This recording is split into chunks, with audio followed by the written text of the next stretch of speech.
Hi everyone, my name is Faria and this is my program called Life Hacks. Today I'm happy to have in conversation with me Priyanka Raju. Priyanka is one of the nicest people you'll meet anywhere. Number one, she is part of a very dynamic family who owns the IIHT, that's the Indian Institute of Hardware Technology. But she's also a very deep person. Having gone through her own ups and downs in life, you'll hear some of her challenges and how she's tackled them. But she's also very eloquent, very charming. And she's author of this wonderful book, Timely Transcription. And the title itself is intriguing. But when you hear her, you'll understand why I wanted to talk to Priyanka and why her life hacks are going to help a lot of people. So Priyanka, welcome to the program. Thank you so much, Ian. I'm so happy and honored to have you over. It's absolutely a pleasure being with you. Fabulous. And tell us something about the book. Why the book? So why the book? The one thing that has played a pivotal role in my life is conversations. There was very little I heard about conversations. There was a lot I discovered. Mm-hmm. So all that I discovered had to be put together. And what better way than write a book? Fabulous. And you got Marshall Goldsmith to endorse you on this one. Yes, he believed in it. Fabulous. So, for those of you who now understand where the power of this lady comes from, she is very well connected. And more than anything else, her intellect actually connects her to people. So, Priyanka, I'm happy to have this conversation with you in more ways than one. It's my pleasure, Ian. What changed your life? Strangers, people, Seriously, conversations. strangers. Tell me about that. That sounds very intriguing. Strangers, see. So, every time a stranger came into my life, the way they introduced me to the sides of me that was not visible ever was very interesting. Ian. So, which is why I say strangers have been. I can just see that now. So give us one or two examples of these strangers who came into your life. Give us some substance to that. Okay. The first person who really actually, introduced me to this concept of what a stranger can do in a person's life was when I was on a trek. So I met this gentleman. He was working for the defense forces. And this was my first trek. And I was, someone who didn't believe enough that I can go through what it takes to complete a trek. Right. But that's when, he just showed me that my fitness levels were way beyond what I could ever imagine. So that's where it all started. I get that.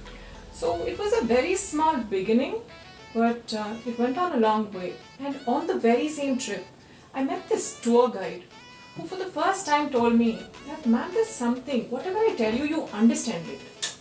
So, it was very interesting. And, that's why... And this is the first time you're meeting him?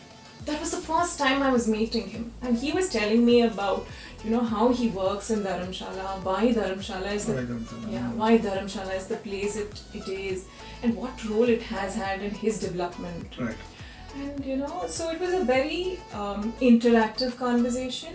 And through the conversation, he said, ma'am, I share this with a lot of people, but I just feel like you get me. So, like this, there were people who I met. And tell me about this army person, because he played a key role in your life. You want to name him so that, So, this was a friend of mine called Saurabh.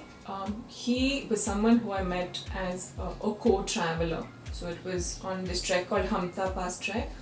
And it was the first time I was meeting him, and I was so apprehensive because it was my first trek, and suddenly I had chosen like a 7-day trek. So at every stage, And before this, you hadn't done a 7-day trek? No, I never done a trek. You never done a trek itself, and you choose a 7-day trek for the first one? I chose a 7-day trek for the first one. What drove you to that? What drove me to that? I want to be in a new place. You were not running away from anything. You didn't want solitude and No. leave the city behind. Not really. Not really. I was happy where I was, but at the same time, I wanted to be in places where I haven't been. and I wanted to be with people who I haven't been with. Right. And that's what got me to get on this trek. And that's exactly what happened. I was put into situations where I've never been before, and I came across people who had never met prior to that. And it was a life-altering experience. Fabulous. Fabulous. Okay, so this is one. Mm-hmm. Then you went through these ups and downs of health. I know some of them. Right. Would you like to tell us, what was that like, when you're told that you have a serious illness and then you're going to be on medication for life? What happens at that stage? So, initially, for the first time when I heard it, I didn't know how to comprehend it, honestly. The comprehension of that took a really long time. Initially, there was a lot of anxiety, like, oh my god, how's it going to be? Will I get out of it? If yes, what would it be to go through that entire process? There was so much of anxiety that comprehension didn't happen. Like, I was just going with the flow. But with time, it kind of settled in. And when it did, it took some time to, kind of deal with it and recoup from it. But it's been a journey. It shaped me into who I've become. Tell us one or two of those. You had some real challenges. Like once you said, maybe you even asked to, take a break from education. Yes, I was doing my 12th standard, and I was diagnosed with a cyst in my brain. It was called neurocystocercosis, and I hadn't heard that word before the diagnosis. This is in the 12th standard, so you're all of 17 years? Yes, I was around 17. And initially I didn't know what it was, and even trying to understand what it was took a lot of time. But the progress or the deterioration happened quickly than my comprehension. I see. So you had a bigger problem than you started with. Yes. As it went through. That's because I didn't give it enough attention. I had to give my health the attention it demanded, but I didn't. Instead, I chose to go behind my aspirations, which was to complete my So you almost ignored it. Not almost, I did. You did. I exactly ignored You it. did. So you were on medication, but you thought, okay, fine, the medication will take care of it. Let me continue my journey. Yeah, if I should put it straight, I outsourced taking care of my health to the doctors and the No, medicines. naturally you depended on them, and what else could you do? Right. Okay. But I was extremely fortunate, Ian. I had some of the finest doctors who supported me, and they've been instrumental in the fact that I've recovered from illnesses like Crohn's and rheumatoid arthritis. So all these came at one time, or did they come in stages? Can you just give us an understanding of that? It happened over a decade. Okay. And I'm partially responsible because the first time it happened, I wish I had given it more attention than I did at that time. So you're feeling all these are related in some way? In a way, maybe yes. No idea. Though the doctors say they're not, but I feel like, I shouldn't have outsourced taking care of myself, taking care of my health, totally to somebody. Seeking help is different, seeking support is different. And taking responsibility is something else. Right. And at that time I thought it was my responsibility to, chase my aspirations, go behind my dreams. Naturally. And not give this enough time and attention. Yeah, so I can see where that came from. Yeah. So you had these different diseases, all of them which sound so sinister. Mm-hmm. And I'm sure doctors could have told you also that this, you need medication for life now. Right. Somewhere you might have been told that. Yeah. I was totally told that. I remember the first time I was diagnosed of Crohn's. They said this is going to be something that you have to deal with for life. But the doctors who supported me, that is Dr. Anupama, Dr. Naresh Bhatt and their team, were the people who never uttered any of those words. They always said, you will heal, you will recoup, and they supported me through and through. And I must not forget to mention my doctor, Dr. Venkatraman, and Dr. Jagdish. So these were people who literally carried me through the phase of my illness. Wow. They never let me be alone for a time. They supported me, and they just gave me that strength which was required to weather through that How did they give you phase. that strength? You mentioned something about words used. Right. So can you just give us an insight into that? I still remember this one time, Ian. This was maybe within the first 2 or 3 weeks that I was diagnosed that there was a cyst in the brain. And I was sitting across Dr. Venkataraman, and he said, Priyanka, never look up the internet To find out. to find out anything about this. You need to trust me, and you will be okay. And those words have stayed with me even till today. And as he promised, he was there through and through. And he literally just carried me out of the entire phase. Trust and faith. And we call that bedside manner. Sometimes you have faith in the doctor and half the healing is done there. Yes, it was the case with me. Yeah. I will not discount the fact that it was an extremely turbulent time, but they were so supportive. And there was this phase where I was dealing with depression, and Dr. Jagdish, Wow.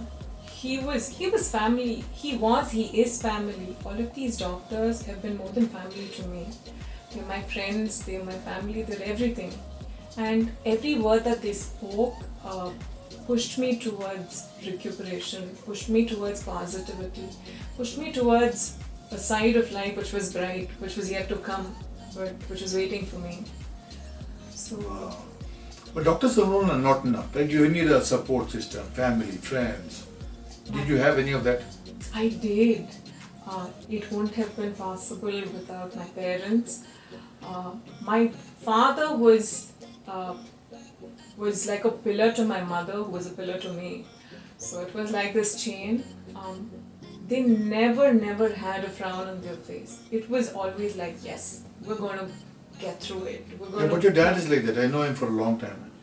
And he's such a positive guy. It's like nothing phases him, Right.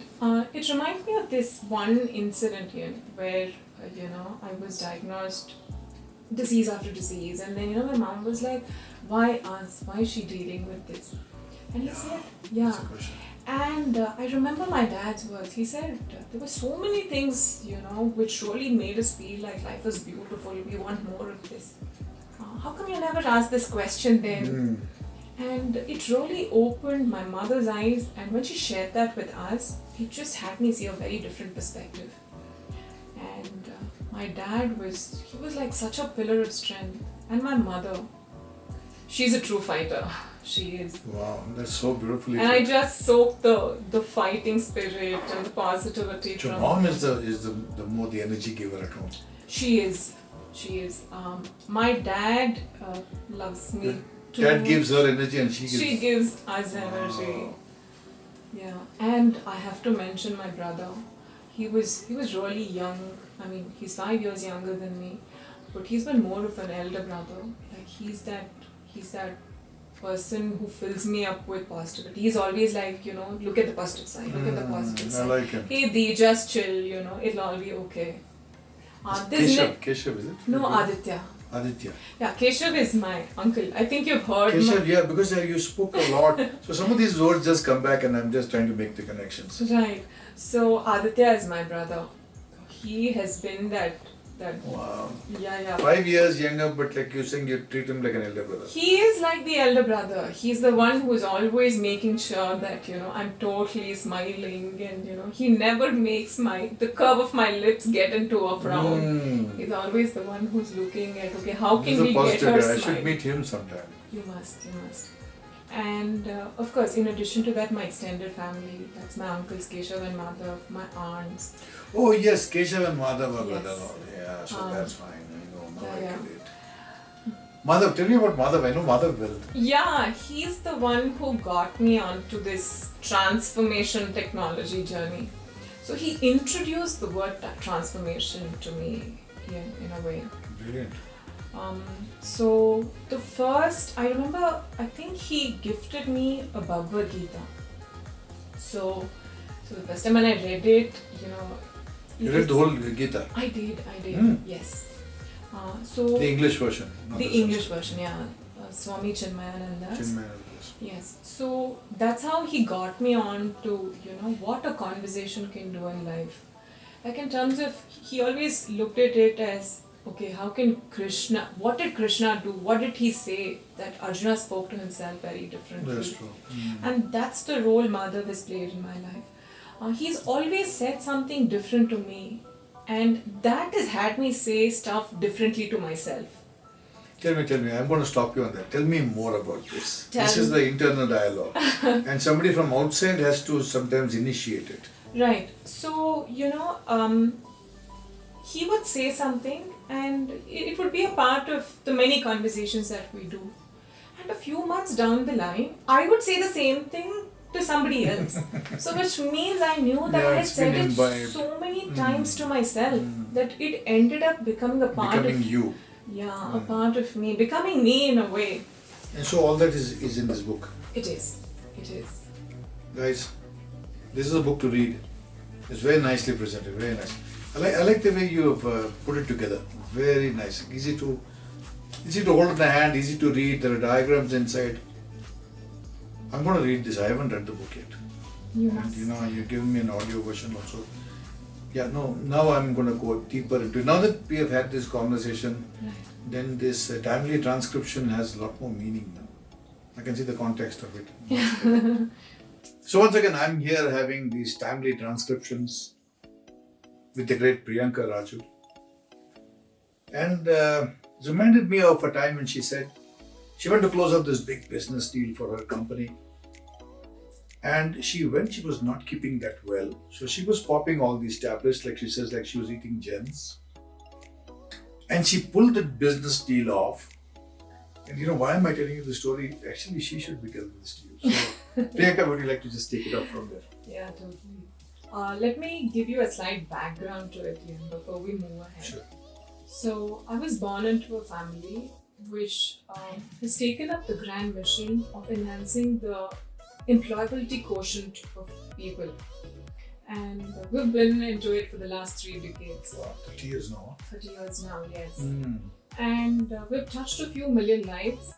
And in addition to that, we've been instrumental in defining the landscape of IT education, especially in India.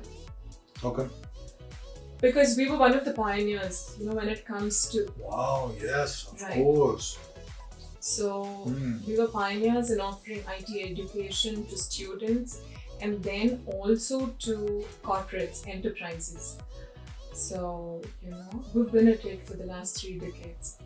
And being the next one in line to carry the baton forward, my focus has always been to find innovative ways to widen the horizon. While we've always focused on improving the livelihood of people, now our focus is also to impact their lives. So while finding out different initiatives and different ways to do that, this big deal came in my way. Mm. So it was a deal with the government of Andhra Pradesh. So we actually trained their students and moved them towards employability. I see. Yes, this was one of our few government projects that were done.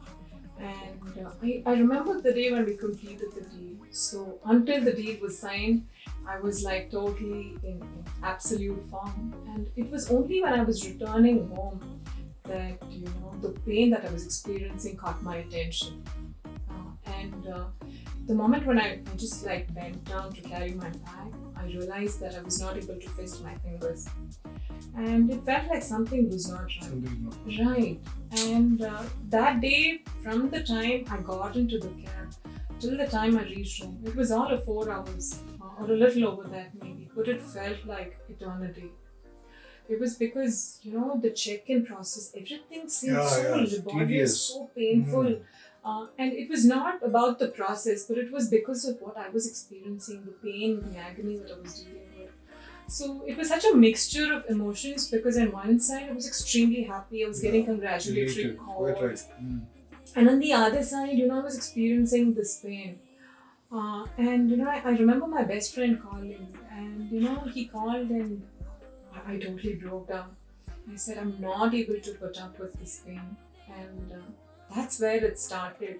And in time, there were doctors who put the label called rheumatoid arthritis patient after And a you were all of how many years that time? I was 27. And it's too early to even talk about Right. rheumatoid arthritis. Yeah. And we went to close to 13, 14 doctors who reconfirmed the diagnosis for me. He said, yeah, it's true, it's right. Why did you go to 13, 14 doctors? I mean, it was the pain was not getting alleviated. Well, that was one of the reasons, but honestly, the real reason was I wanted to hear something different. You were hoping to hear something. Right. I was hoping, and that's what I wanted to. Wow. I wanted to see if it was anything other than rheumatoid arthritis, which was a little more temporary. And So this was meant to be the bogeyman which would be with you for life. right, And you didn't want that diagnosis. right, absolutely. And then what happened? And we went doctor after doctor, and my parents, they were just there. They said, we're with you. My brother, he was just there. My uncles were there. They were just there all the time. And we went. Every doctor said, yeah, the diagnosis is right. You're on medication. It's very unfortunate that at a young age you've been diagnosed with something like this. But don't worry. So it's almost like a death warrant. It Very felt unfortunate. like that. Yeah. So that's also part of your book. It is. The reason I put the book is that there were two conversations which altered the course of my life and the direction it took. Tell me. The first conversation was the conversation I had with my mother's gynecologist. Again, I need to set the context for you.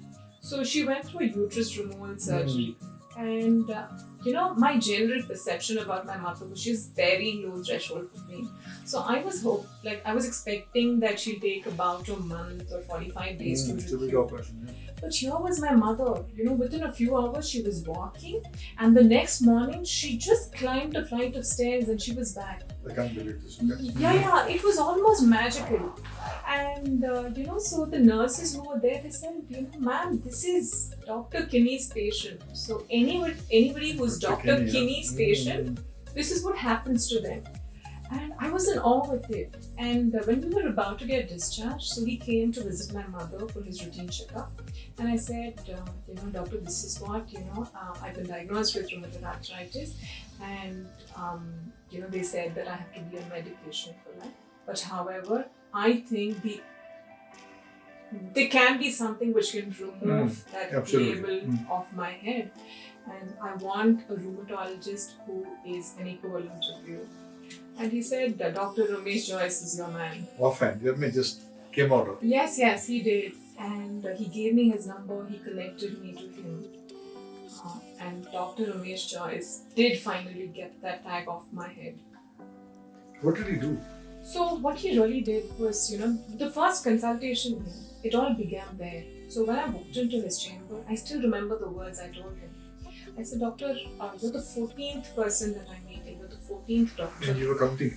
Right, I was counting now. You're the 14th doctor I'm meeting, and up until now, everybody has told me what is not possible. But I'm here to hear something different. It's possible. Yeah, and I want to remove that tag off my head, and I want this medications out of my head. And he said, Priyanka, let's see what we can do. And he just held my hand through and through. And in about 6 months, I handmade jamuns for 1,500 students, and we distributed it. I finished distributing there. Why jamun? I mean, what was the story behind Okay, what's the story behind jamuns? It was Valentine's Day. Oh, And everybody kept asking me, I'm still confused. Valentine's Day and jamun, what's the connection? what's the connection? So Valentine's Day was coming closer. Sweet. And everybody was saying, oh Priyanka, so what's happening this year? And I said, I can't deal with just having one Valentine, but I can deal with having 1,500. That sounds like a deal. And I said, okay, Wow. these kids will be my Valentine. And, I said, if it was someone I love, then I will handmade things for them. I cook really well here. So, for people who I love, See, I cook. one more talent is coming out. Yeah. So I actually handmade them. Initially, everybody thought I was crazy. 1,500. Yeah, my parents were so paranoid, but they never showed it yet. I knew they were paranoid, but they never showed it up. They were so supportive. They said, yeah, if you want to do it, just go ahead. Good support level. Fabulous. Yeah. And we made labels for them. It said, handmade with love, especially for you. And it was especially for them. So, it was the most special Valentine's Day. So we went and, celebrated Valentine's Day. And that's when I realized that when I can make 1,500 jamuns for 1,500 kids. Yeah, right. Yes. And then I finished there, went to Dr. Ramesh's, and then he said, Priyanka, I think now you walk out as a different person out of the room. And I saw my mom and doctor, like teary-eyed. It was one of the best days of my life, yes. Wow. This is such a touching story. It is. So, which brings me to the next obvious question. Mm-hmm. Pretty articulate, charming, like, you can't imagine. So, where is that love story? I mean, this 1,500 kid Valentine, I get it, okay? But that's a substitution in some way. So, when does the real Priyanka get complete in some way? I mean, I know you don't need somebody to complete you. You're complete on your own. But still, just a question popped up. Well, this seems like the hardest question in the last couple of minutes. But however, I'm waiting for that person to come in here. I can't believe. And you haven't found anybody. Or nobody has found you. That's a little difficult to believe. You're this charming woman. You written in a book. So when does the timely transcription for marriage happen? Let's go with your words. Soon. Soon? Yes, soon. I'm sure. But I'm sure you're a little too choosy, if you ask me. It is, Ian. I think it also comes because of the residue of a few conversations which is left me behind. And again, it doesn't come from any bad relationships or anything like that. But it comes from a place where, it began from my teens when I first fell sick. So, there was this concept of you need to be a certain person to be eligible. To be eligible for To marriage? be eligible for marriage. Somebody used that word. Well, that's not the word they used, but that's what they tried to convey. Wow. What I mean is, this is the expectation, like how they put a matrimonial. Right. Tell me qualifications, tell me height, weight, color. Right. You need to be of a certain complexion, you need to be of a certain weight, you need to have a certain graduation, and all your credentials need to be in a certain way. So for marriage also credentials. Yes. Yeah. In a way, credentials. And maybe while I was going through the developmental phase of my life, where it was turbulent in its own way, this felt like an extra pressure. I needed to become a certain person in order to be married. And I guess there's a certain amount of resistance which has come from that.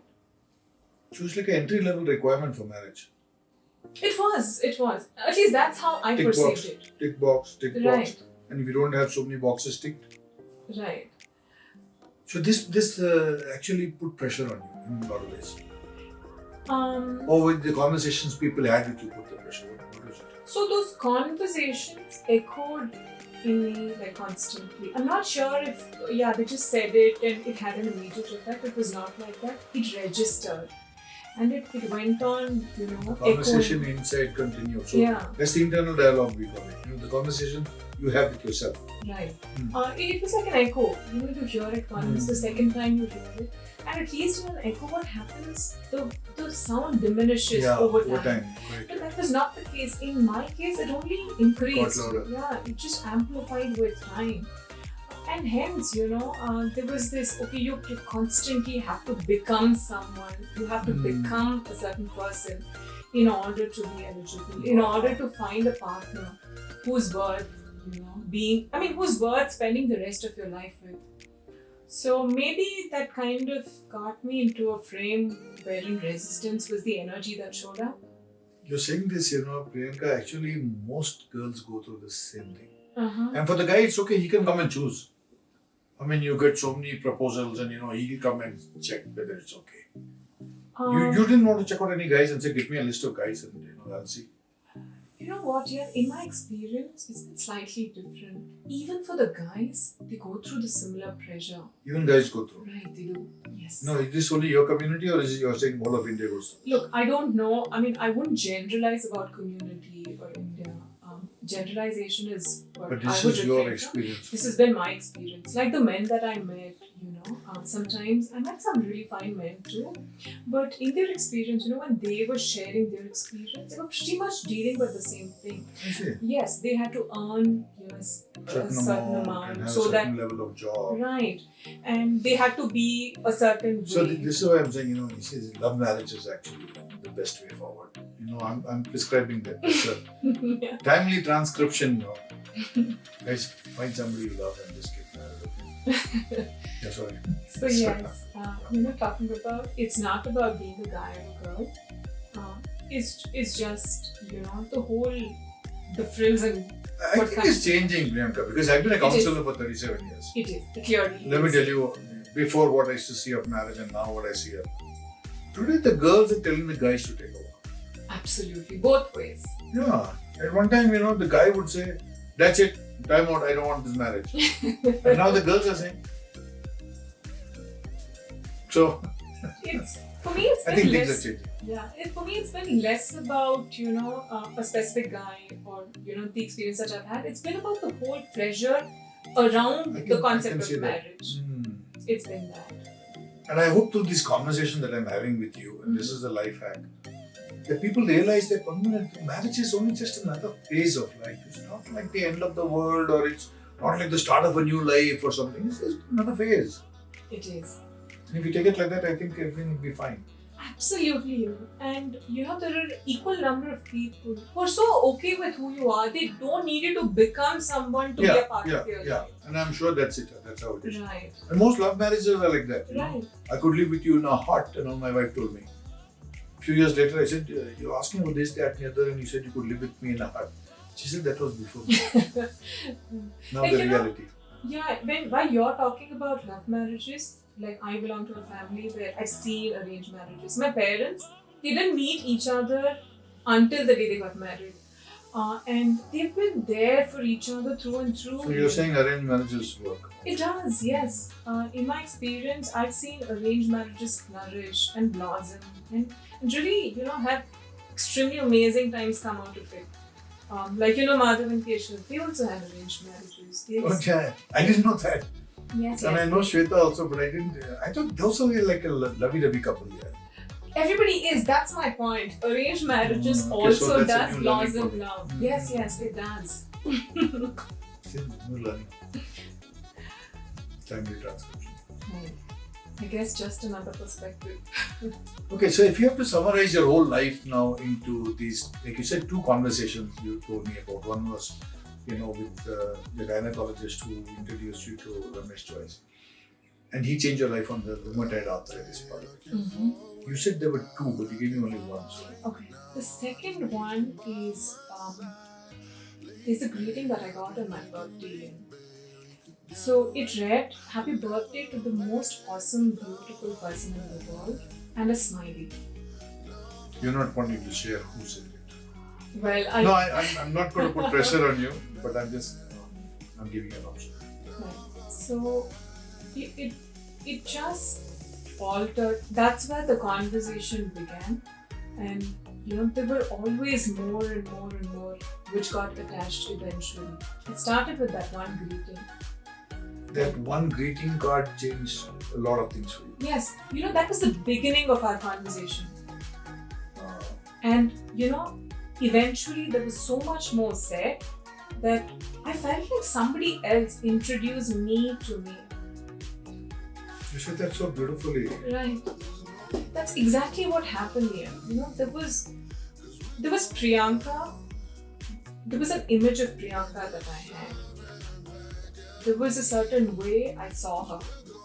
And here was someone who was showing me Priyanka in a different light. And you don't think that was like a come on line? No, it wasn't. No, I'm just asking. I'm just No, trying to it wasn't at all. It just happened. It was not like, okay, it was said deliberately in a conversation, and it was not limited to one greeting or one conversation, or just it was not limited to one instant. It was a culmination. Yeah, but you said that was a start point. It was the start. So even though one card can change someone's life, and can start a new life from there. Absolutely. Wow. Yeah. So define love for me from Priyanka's viewpoint. Define love. Love for me is something you want to experience more of, and you don't want it to end. But you're saying it's practical, or you say this is just like a mills and boom? You just read about it. No, it's absolutely practical. Like, there are times you're speaking to someone, you just don't want that to end. When you're saying, oh, okay, let's catch up again, there's a part of you which says, it wants to continue. Yeah, there's a part of you which wants to continue, and with a few people, it happens over and over. The first conversation you talk to them, you feel like, oh yeah, maybe I should talk a little more. And the next time it happens, and sometimes it happens so many times that you're wondering, what is it about this person that, you just feel like time has to get extended. Wow. So you're saying that conversation makes you feel better about you? Absolutely. For me, that's and it continues beyond that. It It continues does. through the internal dialogue. Yeah. And you know why that one card and the conversations which followed that card made such an impression on me, and why it had the impact that it did here, is because I didn't realize it when it was happening. Like, it just happened. It was flowing. But later, when I saw it, what this person had said to me became what I was saying to myself. Oh, wow. And it wasn't until then that I realized that, someone was having an impact on me. So it was not while, the impact was playing out that I knew. It was when the effect of it was showing up. So these are not timely conversations, these are timely transcriptions. So you explain that difference to me. Okay. The conversation to the transcription. Okay. So, a lot of times what happens is, like right now, I'm having a great time speaking to you, and that's what I say to myself. Okay. So when you say one or two things, when you're calm and composed, you know what you're saying, you're in control of it, you're watchful about it. But when you're extremely emotional, when you're not in tune with what you're saying, is when you have to pay attention. But both of these things don't happen together. Yeah. Like either you're saying it or you're paying attention. And when both of it is happening, that's when you're not Without extremely... trying. Without trying. Yeah. And that is possible when you write it down. When you write, what, like instead of saying it, you write it down. So, and you leave it.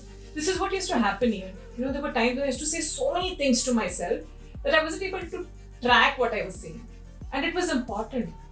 So I started jotting it down. Sort of journaling. Yeah. So I journaled it and I would just leave it behind. And I would come back to it after like a day or two. And then I would realize that a lot of things that I've written, I don't agree with it. Later. Right. And it could be what? Half an hour later, 1 day later?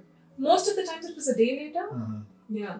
So I would just come back to it and I would read it and be like, no, this is not how it is. Like it wasn't as bad.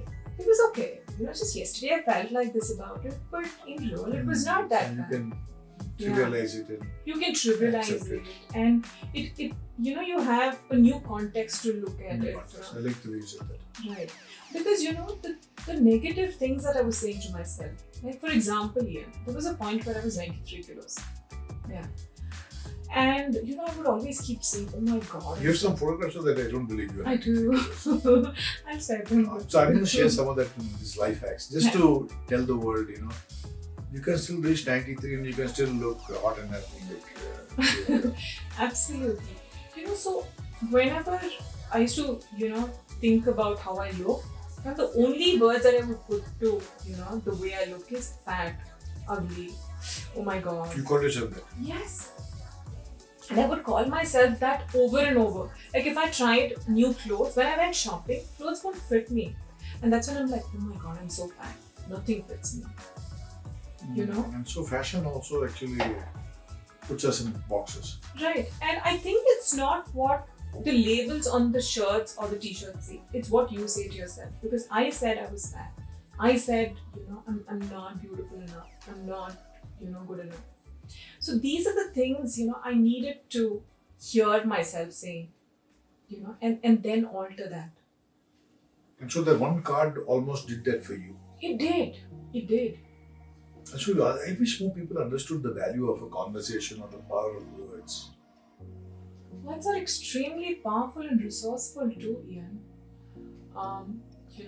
Like I remember, like the same person who sent me the card once told me, you enter a room, it's not possible for you to go unnoticed. And this was the first time I ever heard something like that. So from the next time, with time, every time I entered a room, I started noticing it. Like maybe, I started paying attention to it. I said, do I really Make an impact. noticed? Yeah. Yeah. And So we call that charisma. It's your ability to attract people or turn heads in when you enter a room. right. And he was the first one who even brought that up and said, here's an attribute about you. And he said it like a passing statement in a conversation. It was not like a particular compliment or something.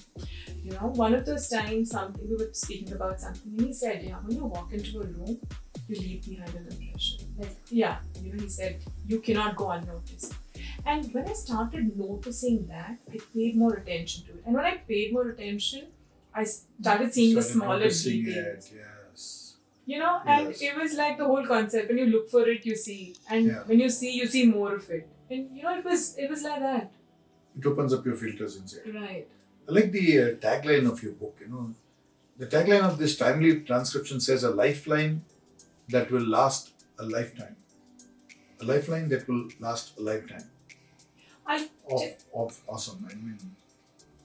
I'll tell you why I say that again. When did you get this line? After you wrote the book or before? Or Even before I wrote the book. do you remember the time when you got this line? Was the time when we were battling with the COVID pandemic. I felt like, we need a lifeline. And that's supposed to last for really You wrote this post-COVID. during COVID. During COVID. Correct. And the reason I say that is, a lot of people, when they come to help you, they tell you things that you should do. They say a lot. Descriptive, directive. Yeah, they say, and you're in the hearing end. But what worked for me is someone hearing me out. But, it's also true that it's not possible to always have someone hear you out. Now, for most times you may find someone, but it's not possible all the time. But there's one person who's always there to hear you out, and that is you. Absolutely right. And that's the whole concept of So timely the transcription. journaling is also that conversation with self in some way. That's it. And it gives it form and shape, and you can always come back next day and say, it was not that bad. Yeah. And normally, see, today if I'm trying to tell you something, there will be some amount of filters. Most of the time, depending on how close you are to that person, maybe the filters reduce. But there's never a time where you can totally take off the filters because you're trying to create an image of you to the person you're speaking to. But when you're speaking to yourself, that's when you have no filters. You can say whatever you want because whatever happens, you're always going to love yourself. You should. Yes, and you will be the most important person in your life all the time. So there's nothing to worry about. Why that is important is it's important to say what's in you. And timely transcription is the best way. You put it down, you feel like, yes, here's someone who's hearing me out. And who is that person? That is you. You become the most valuable person to yourself. In a way. So, let me ask you this question because I have to ask it to you. Once you become so valuable to yourself, how are you going to find somebody on the outside to, live the rest of life with? Once you become so valuable, how do you find yourself someone I valuable? mean, why would you compromise that inner self of yours with somebody on the outside? Just a question. So, being with another person It doesn't matter. Like whoever you are valuable. So you're saying that should not alter anything. There is no, like, valuable is the adjective I attach to you. You are Ian. Ian is valuable is the adjective. Valuable is the adjective I use. So it's not about the person. It's about, okay, when do I attach No, to so what if the other person also thinks like that? I'm the most valuable person to myself. So then marriage becomes a convenience. No, but it's not, see, like, if you're valuable to me, it's not necessary that you should be the only valuable person. There can be another person too. Wow. So I'm valuable to me. In different ways, we have different needs and different requirements. Right. You know, like, your house is valuable. Your car is also valuable to you. You know, you live in your house, you travel in your car. Now, you can't say, now that I have a house, that's valuable enough and that's enough. There's always something more, which gets So, valuable no. Now that you open this dialogue with me, the house and the car are valuable. So, where does the husband come in on the priority list? Where does the husband come in? When you need a house, you need a car. You don't need us. Okay, the second thing is that marriage is not an essential. It's not a must-have. But if you do have it, it's a luxury. It's like an accessory. And you know, two people can definitely make life a lot easier to travel, especially since it's a long journey. The third thing I picked up is, you know, whatever doctors tell you, you'll always find some doctor who can get you out of the negative mindset that the other doctors had. And it might not be my negative mindset. It might be just what they're trained to do. And they just extrapolate and give you the picture. But I think what I really like is the doctor who can expand consciousness and say, this should not limit you, it's only a stupid disease and you'll be over and done with when you make up your mind to do it. True. So I think that's a timely transcription, prescription, conversation, whatever you call it. Yeah. But I think all of those are important. And Priyanka, you've been awesome today. Thank you so much, Ian. Thank you for getting the best out of me. No, I'm just looking forward to other people benefiting from this. So you guys take Priyanka seriously, lead timely transcription, and it's the lifeline that will last a lifetime. So I hope this does that for you. Especially with Marshall Goldsmith writing, a lead into this. Wow. I wish you guys all the best. May you have plenty of timely transcriptions. And Priyanka, may your life be a lot better than it is right now. Thank you, Ian. Thank you.